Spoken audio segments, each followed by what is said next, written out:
Hello everyone and welcome to another Group 1 Victorian horse racing preview, and today I'm previewing the final Group 1 on Blue Diamond Stakes Day, which is this Saturday the 27th of February. It's the Oakleigh Plate that follows the Victorian Stakes and the Blue Diamond Stakes, and it is race 8 on the race meeting agenda, ran over 1100 metres, and it will get underway at 5 PM local time. Now I'm not going to waste any time, it is a large field, so let's get straight into looking at this year's Oakleigh Plate field. Number 1, coming from barrier 17, we have Flem Burge, who is a Peter Moody trained horse, will be jockeyed by Damien Lane, has had a 112-day spell. Before then he came 7th, 1st, 6th and 2nd over about a 1200, well between a 1000 to 1200 metre distance, and he's backed by the punters at $35. I don't really like the look of this horse. The form really bothers me. And also, he hasn't ran from barrier 17 in his last 4 starts. So the barrier kind of is a bit of a concern as well. And I don't think it suits the horse. So that's just my opinion on Flamberge. I'm probably not going to put him in my top 5. I don't reckon the punters are too. Number 2, we have Dothraki, who looks like a very good horse, has the win range over the distance and proved that in October last year at Royal Wanwick, where he won out of the 11 horses over the 1100 metre distance. But the barrier lets him down. He's coming from barrier 21. It's going to be very hard to get out of the blocks and get to the finish line from that barrier, in my opinion. So that's what lets him down. The punters also think that too, because they're backing him at $41. If he was at a better barrier though, he probably would have been a good chance. Number 3, coming from barrier 7, he'll be jockeyed by Dwayne Dunn. It is Fast and Rocking, who had a last start at Ascot. He came 3rd over 1200 metres in the Group 1 Winter Bottom Stakes. Buffering actually won that day, and well, his races before that he came 4th, 1st, 7th and 5th. Definitely has the win range. He's probably one of the chances in this race. He's backed at $17, and I reckon he's probably one to watch out for in this race. He'll probably come in the top 5. I'm not sure if he'll win it. There's probably some better horses in this race, but he's definitely one to look at. Number 4, Smoke in Joey, who came 11th at William Hill Park Hillside just November last year. He's coming from barrier 15, has had a 105-day spell. His form before that wasn't really good at all, and well, he's going to be jockeyed by James Mott. He has a bit of work to do actually to get him where he wants the horse to go. Number 5, Eclair Choice, who is probably not a very good chance of winning this race either, because he came 6th a couple of weeks ago on Orr Stakes Day race meeting, where he was beaten by Heverly, who is also in this race. We'll have a look at that horse a bit later on. That was over the 1100 metres. 6 is probably not too bad though, but he is backed by the punters at $41. He does have the win range, however. He's probably not a rule-out chance, but he's very much not a big chance to win this race. One of the favourites to win this race is number 7, Bounding, who is coming out of barrier 8, so the barrier really suits. And, well, he had a Group 3 run last September at Rose Hill Gardens. He came 3rd in that. And at Caulfield in August last year, in one of the Group 3 races, he came 1st in that race. That was August last year, though. He's been having a little bit of a spell. He's had a few trial runs which look to be pretty good. He's going to be ridden by Mark Zara, who actually hasn't ridden this horse. Well, I don't think he's ridden this horse at all. Kieran McAvoy has been the main jockey on this race. He's got the winning distance. He's been doing well in his trial runs, so he's definitely one to look out for. That's for sure, and probably consider backing. Coming in at $14, we have Swoop, number 8.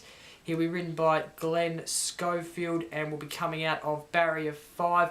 And well, in his last about 4 runs, he's came first over about a 1200 metre distance, or between a 1000 metre to 1200 metre distance. So he's definitely got that winning range. I really like this horse actually, and he's got a really good chance to actually win this race. I like the way he's running. He's in barrier 5, so the barrier is probably not a problem. And yeah, definitely one to look out for. I really like this horse. I probably reckon he'll win the race. We'll talk about that in my tips at the end though. Number 9, Greges, who's coming out of barrier 1, backed by the punters at $21. Doesn't look like he's in too bad form. Came second over a 1200 metre distance last November in the Melbourne Cup Carnival. That was on Melbourne Cup Day actually. And yeah, he's ridden by Craig Williams, so I suppose anything can happen. He does have the win range. One of the lesser chances to get a placing in this race is number 10, Kuro, a New Zealand trained horse. He'll be jockeyed by Daniel Stackhouse. He came 5th a couple of weeks ago in the race that Heverley was in. That's the favourite. Obviously, we'll talk about that horse very shortly. We're getting closer to talking about the favourite of the race. But yeah, he's look, I'm not giving him much of a chance. He has got the win range, but his form and his consistent form hasn't been to the best of this horse's ability. The quarterback comes in at number 11. He's going to be coming out of barrier 12. He's backed by the punters at $17. And yeah, barrier 12. He has won from barrier 12 before, not at Caulfield though. His last run at Caulfield was last year in October. He was coming from barrier 12 and he actually came second. Yeah, his form hasn't been too bad. It hasn't been too good either though, but he's one that you can't rule out, and he's probably one of the chances. I reckon he's got the potential of definitely placing, and he could even get up. You never quite know. Astrophysical comes in at number 12. He's going to be ridden by the Melbourne Cup winning jockey of last year, Michelle Payne. He has the win range, but he's backed by the punters at $31. Came 7th a few weeks ago.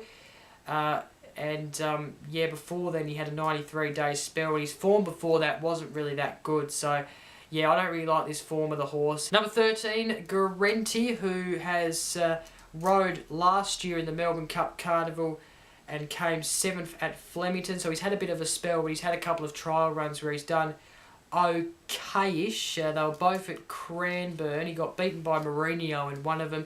He's got the win range, but he's probably more suited to the 1200 metres to the 1600 metre races. He's coming from barrier 10.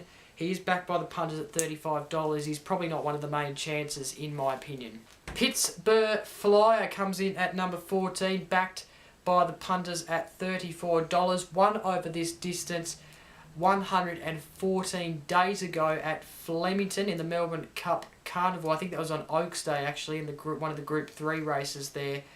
As I just look at it, yeah, I think it was on Oaks Day, I'm pretty sure. Has the win range, but the form, and maybe the spell might help him, but the form before then wasn't good, but it wasn't bad. So he's going to be ridden by Jai McNeil. Probably not one of the main chances either. He's coming out of barrier 9. Number 15, Vezelay, who is coming out of barrier 20. And, well, he's backed by the punters at $41. He won his last race, which was October last year. So that was about 133 days ago. That was out of 11 horses. The barrier just doesn't suit for me. And, well, looking at his record, he hasn't really run from that barrier before, but it looks like he does well from barriers 10 and under, so I can't see him winning from this barrier, I'm afraid. Number 16, the favourite, who's won its last 3 races, one of them being 2 weeks ago. It was a Group 2 race. It is Heverley, who's coming out of barrier 2. The barrier definitely suits, and in fact, the last race he won, it was in barrier 3. He's backed by the punters at $4. I'm not going to say much more, but he's the favourite for a reason. And, well, I'll definitely be putting him in my top 3. I'm not sure if I'll be putting him first, but he's in really wild form at the moment. It's great. Number 18, I've got Keena Ray, who's backed by the punters at $4. He's actually equal favourite with Heverley as I look at the odds right now. I think Heverley's just favourite, though, by a couple of cents, but he's coming from barrier 4. He's really going to travel heavily, I reckon, and well, his last start was actually in the Coolmore Stud Stakes in the Melbourne Cup Carnival, where on Derby Day, where he came second, so to Japanese me. So yeah, definitely one of the chances in this race too. I'll probably be putting him in my top 3. Number 19, we have Real Daz, who is coming from barrier 16, and his last start came 6th. Okay, time for my tips. I'm going to start with number 1. My first placed horse is Swoop at number 8. I just like the barrier that this horse has got. It won from barrier 6, so it's more than capable of winning from barrier 5. The trial run that he had recently, this horse, probably wasn't the best that this horse could have, but I'm going to back it. I'm going to back it as first. It's kind of a touchy kind of, tip, this one, because, Heavily been in such good form, and Keener Ray, well, this horse is there too, and same with Bounding. So, yeah, this is probably, maybe a risk, but I do like the form of this horse in its last 3 starts. I'm going to go the favourite at number 2, Heavily. I could have really put it in first, but I just decided to go with Swoop, and I wouldn't be surprised if this horse wins the race, but I'm going to go second. And third is Keener Ray. That is my third tip, and I'm actually going to add a 4th horse because I couldn't really choose between Keener Ray or Bounding because they've both been in such good form. So I'm going to go 4th, a close 4th, Bounding. My roughies of the race, I've gone the quarterback, who has won from barrier 12 before, so the barrier suits the horse. And yeah, I actually like its barrier. He came second from barrier 12 at Caulfield in his last start at Caulfield. His last win was at Flemington last year on Oaks Day, where he came first, and his last race he came third from barrier 8, but I do like the barrier a lot, and that's why I'm going as my roughie of the race. I'm also going Fast and Rocking as well. I do like the form of Fast and Rocking, and I think the barrier will suit that horse as well.